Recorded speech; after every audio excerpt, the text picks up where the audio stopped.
guys, today we'll talk about how can you figure out the solution or know how you can do that on your app. So you just follow this ways, then it's going to work with you. So all you have to do, so you just go down here, just click here on more down here, and you just click here on more.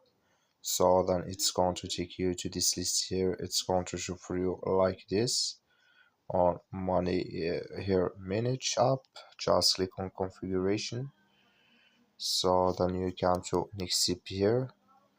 Then all you have to do now, so you just go down, click here on monthly start date, just click on it.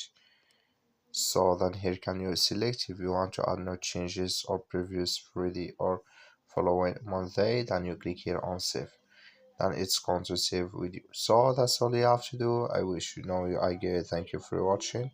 Don't forget to support us by liking, subscribing.